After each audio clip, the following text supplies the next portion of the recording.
Hi guys and welcome back to the Mighty Blues. My name is of course Cameron and welcome back today to another video. We're joined by Cal today and we're here to talk about Carlo Ancelotti and specifically his in-game management style and just how much Everton have improved since Ancelotti's come in. Again, following on the trend that I've been talking about over the last week or so of breeding positivity into the football club and not thinking about what's happened in the last 20 odd years or whatever, but just thinking about what's going to happen in the future, obviously when football does return, because I think we've all come to the conclusion that football will be returning at some point within the next few weeks and possibly, month or so, whether we like it or not, and then obviously to look forward to next season. So just generally, Cal, how you doing, mate? How you getting on? How's things?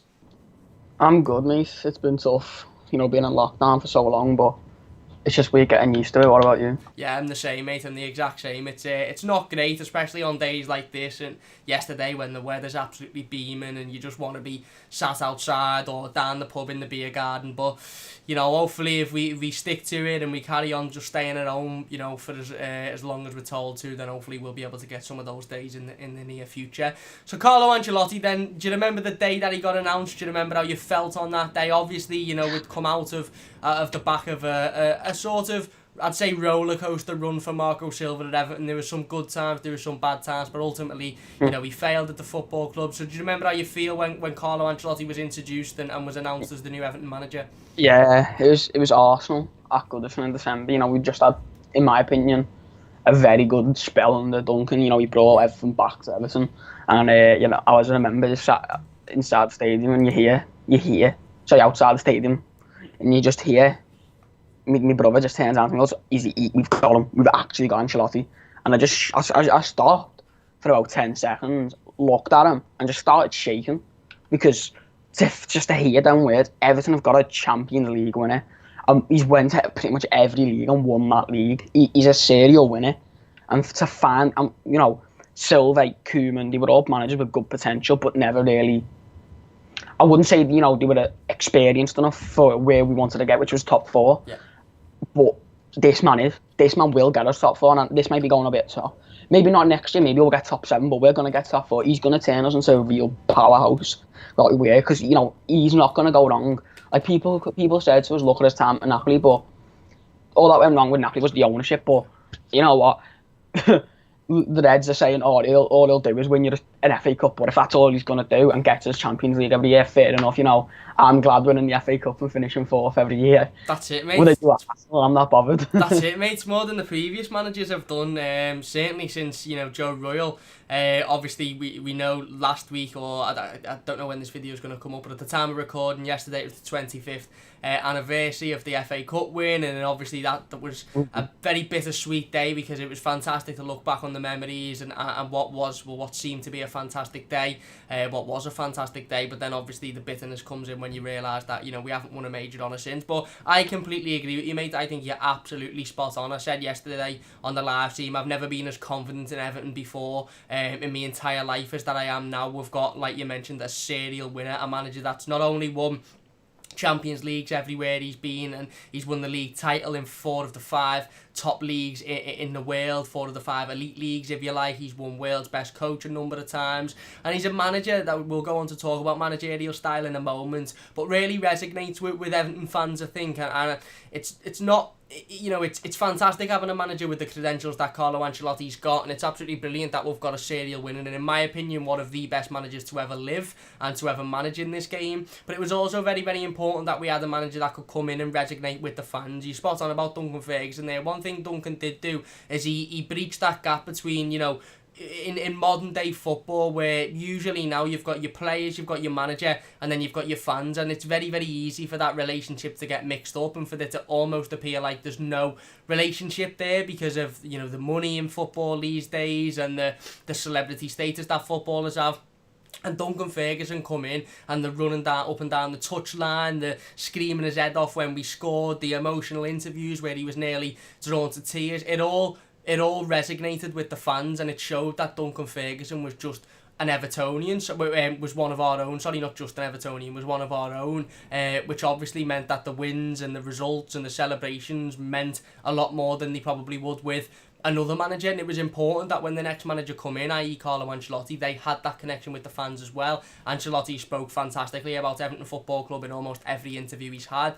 He watched Howard's Way recently and said that, you know, he wishes he can be as successful as Howard Kendall was for Everton. So obviously it's fantastic, and talking about his managerial style, we'll talk about the on-field moments and the on-field situations in a little while, which really do show that he's a level above any manager for me that we've ever had in my lifetime. But what do you make of his off the field actions as well, and the fact that, you know, I was speaking yesterday, a couple of weeks into his reign, he was putting his arm around Dominic Calvert-Lewin and saying that he was going to be one of the best centre forwards on the planet, and this was at a time when Dom was doing well but wasn't really as consistent as he is now, and lo and behold, Dom has gone on and, you know, he's absolutely fantastic now for me, and he's become a lot more consistent.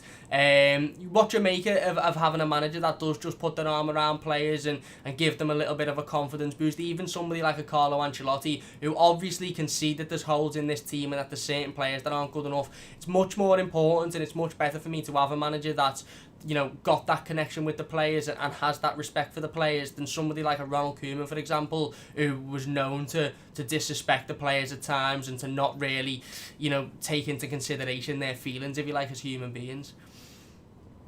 I agree, you know, it's just like the way he manages off the field with the players, you can see there's a real connection there between him and the players. Like, the players that inspired to have him, where under Silva, you've got, like, I don't really want to, this is a bit too far, maybe going into, you know, history and what they've won, but let's be honest, you know, you're not really going to take Silva seriously, you know, no trophies as a manager, you know, and he's just been he nearly got relegated with Watford, and he got relegated with Hull, so he's been relegated nearly every time he's managed in England. So, you know, how can the players take that man seriously? And so what Silva failed to do was connect with the fans. Everton are a club, not like a bit like Liverpool, and hate as much as I hate them, but you've got to connect with the fans before you connect with the club. Like, the club, you've got to connect with the fans. Ancelotti did that by the first game, being stood there and going, wow, yeah, and just clapping with the Everton fans and singing along.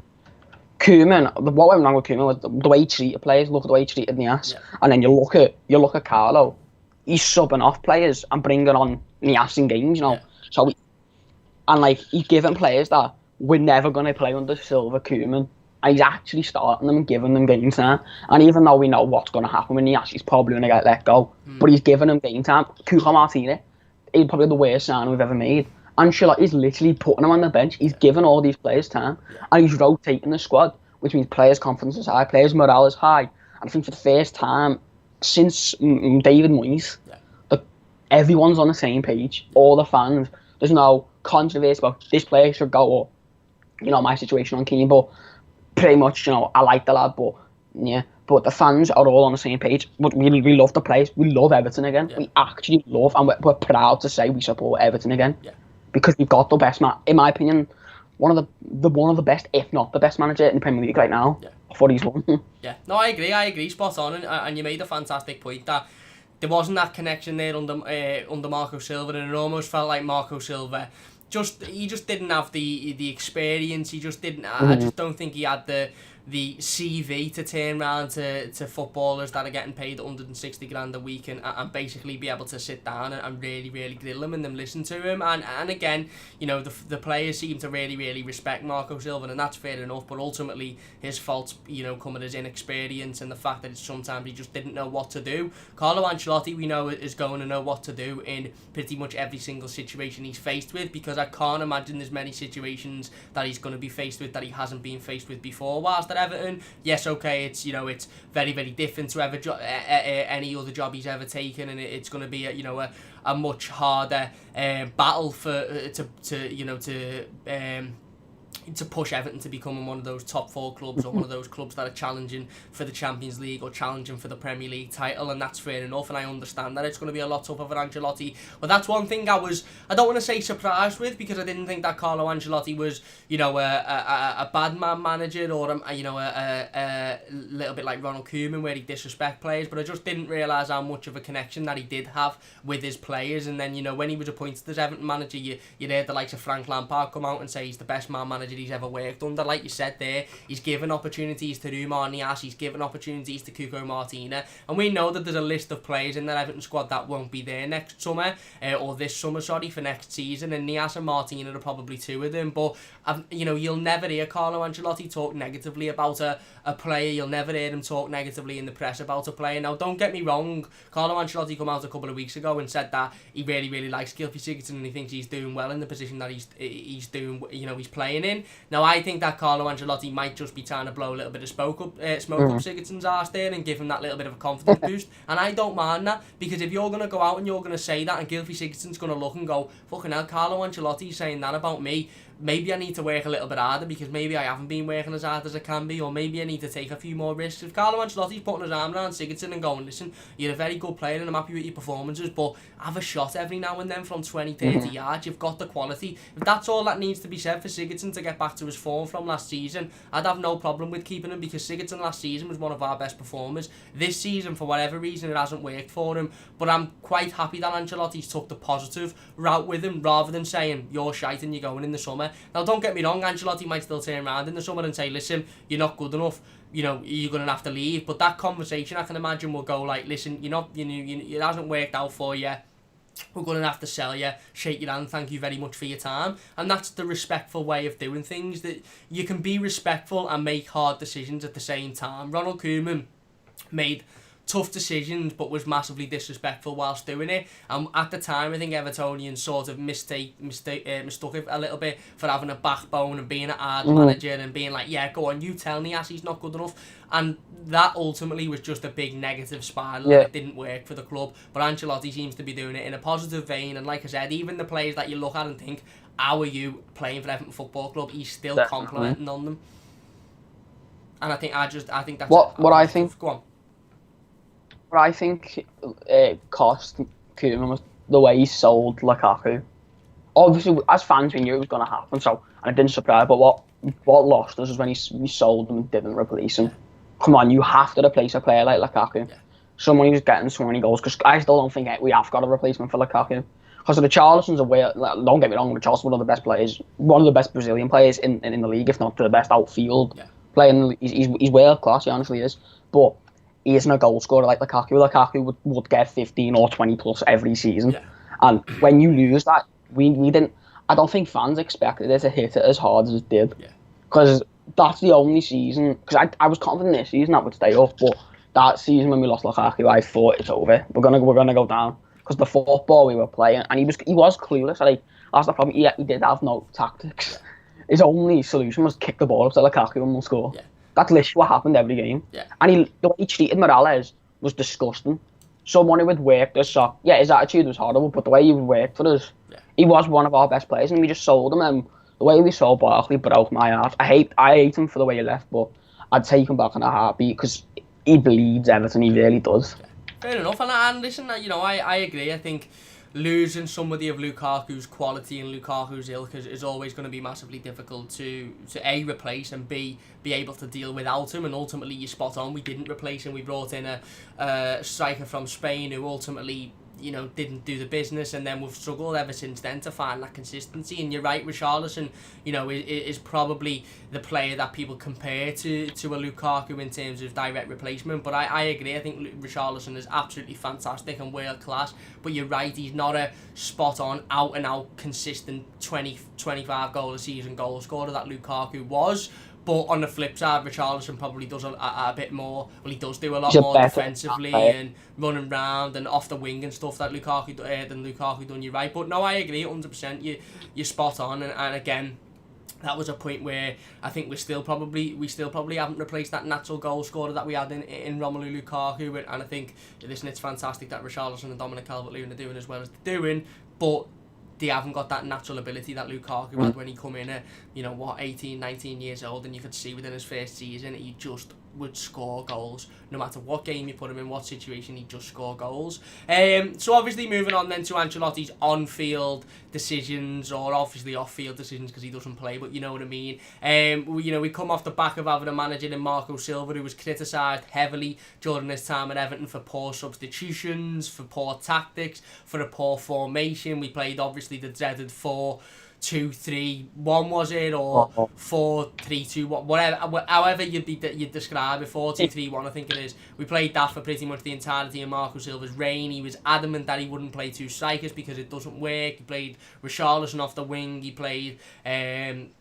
Dominic Calvert-Lewin up front at times, he played Cenk Tosun up front at times. Coming off the back of that, and again a manager that was, I think, seen quite negatively by Evertonians in regards to his tactics and his formations, into a manager in Carlo Ancelotti who plays a standard 4-4-2, two strikers up front. It's working at the moment. There's been a few games, the Newcastle game away from home, the Watford game away from home, where the substitutions have really shown that he knows how to change a game, and that his half-time talk can really influence a team. How much better do you feel in regards to game management under Carlo Ancelotti, and how much more confident do you feel than you did under the previous regime? Certainly, under Carlo, like, we're going to work hard. It's not the best football, it's not the prettiest, but it's hard work from the players. The midfield, whoever that holder midfielder is going to have to work his socks off in that game. Like, if you watch probably the best game of our time under Ancelotti, and it's mad because it's only a 1-0 win. His first match against Burnley, in my opinion. People are going to go, no, it's not, but the reason I say this is because I really love this. He does this in every game, but off the ball he went 3-5 on the ball. He went 3-5-2. He moved Coleman to centre back with Mina and Keane, or Mina and Holgate and Keane, and Digne moved into left mid, same as Siddiqui, and Bernard moved into that number 10 role, which meant Sigurdsson can like play deeper, which I don't really like, but he played deeper, which kept us defensively sound. But going forward, we had a lot more things. We had a lot of stuff going forward, so we were always scary really for Burnley, and we caused so many problems. The problem, we played that against City, and I know people are going to say, what about the City game? That was because the players themselves weren't confident enough. They weren't good enough, or they weren't confident enough to pass the ball around the best team in the league, or the world, if you want to say, because they certainly are up there. But it's the way, like, you look at games. If that was Silva under Watford, we would have lost. And the bad thing is, we would have lost 4-5-6-0 because the man can't eat. The minute that team went 1-0 down against Silva, we had lost. Like, how many times did we even come back to win? I don't think we ever did come back in the Premier League. We didn't. That's horrendous. And when he couldn't change his tactics. Where Ancelotti does, and this is what I love. When we went, even though we lost the game against Liverpool, when we went 1-0 down against Liverpool, he changed everything up. Went more attacking. But obviously, what happened that game happened. But it's the way he just controls the game, and his substitutions. He's had a few poor when he doesn't sub off Sigurdsson, because I think he should be subbed off. But the way he brings on this, I love this. He does a lot. It's a style. I can't remember the name of it, but it's a weird thing. It's like a reverse Uno card. Yeah. He'll take off a striker, bring on a centre back when we're drawing, say in the last 5 minutes, so teams think, oh, here we go, we can go at them now. And then he'll just send the whole midfield and attack up with the fullback, and then we just bat like we did against Watford, and teams can't handle it. The minute he does it, teams panic, and it's what I love is the output from every player besides Sigurdsson. Everyone works spot on again besides Sigurdsson. The player I think should go with Moise Keane. Since Carlo's played amazing, I'm not gonna lie. Yeah, he hasn't scored. We only scored once, but it's his hard work. Every player under Carlo has played well, besides from Sigurdsson. Yeah. And it shows that they've got that belief in Ancelotti, doesn't it? And like I said before, and I always bring it back to this point because I absolutely love talking about the Dominic Calvert-Lewin point. Dominic Calvert-Lewin obviously was doing well under Silva. He'd had a good season anyway. Duncan Ferguson come in again. You can see that Duncan Ferguson's really been working with Dominic Calvert-Lewin, and then it only literally took an arm around the shoulder from Carlo Ancelotti to say, listen, you could become one of the best strikers in the world here, but you need to carry on working hard. And now not only did we see after that consistent performances from Dominic Calvert-Lewin and consistent goals, but we're seeing him now even in a weird, strange situation in life where the players are all stuck at home, or we're all stuck at home, obviously prior to them going back to training this week. We're seeing Dominic Calvert-Lewin putting videos up every single day of him working out and him keeping his... And I know it's, maybe trivial, and you might look at it and go, oh, he's got a six-pack, but that doesn't mean he's fit. But for me, those videos just absolutely scream that this kid is just working hard consistently to want to impress his manager, and I feel like he's doing that because Ancelotti has showed that belief in him, and he wants to now repay Ancelotti for that belief and show him that he can become one of the best strikers in world football. If Ancelotti come into him and went, listen Dom, you're not too bad, but you're not a natural goal scorer, so we're going to look for someone else in the summer. Do you think Dominic Calvert-Lewin would be training for however many hours a day he's training now, or do you think he'd have scored as many goals as he has since Ancelotti's come in? No, because his confidence would have dropped and he'd have thought, well, I'm not going to be here in the summer anyway, so what's the point? But he's not. He's had that arm round him and he's thought, actually, you know what? I'm going to go and I'm going to pay you back for those kind words, and I'm going to go and work my absolute bollocks off and become the best. And that's why we're seeing videos of all of the players getting the fitness done, and every player that talks about Ancelotti talks about him in a positive light. And it was a slight worry of mine when we sacked Marco Silva, because one thing that was quite apparent was that the players got on with Marco Silva. They respected him as a man, they liked him. Luka Dean come out and said that if it wasn't for a phone call from Marco Silva, he wouldn't be an Everton player. We know the relationship that Richarlison has with Marco Silva. So when we sacked Marco Silva, I was a little bit worried that the likes of a Richarlison and the likes of Luka Dean might think, well, hang on, I've been brought in under a manager that's, you know, was dead nice to me and promised me this, that, the other. He's now left. Am I going to fit in at this football club? Certainly Richarlison, because of the strong bond Richarlison had with Marco Silva. But it's just been intensified since Carlo Ancelotti's come in, and you know, you've got Richarlison putting Instagram posts of Ancelotti up, and it really, really does seem like the entire team not only respects him, but massively looks up to Carlo Ancelotti. And for me, that's just absolutely fantastic, because I don't think there's going to be ever a point where this squad or this team looks at Ancelotti and thinks he hasn't got a clue what he's doing, because they can't do that, because they know he knows exactly what he's doing. And like you said, even if sometimes he does make a rash substitution where you think, what's he doing? He's doing it for a reason.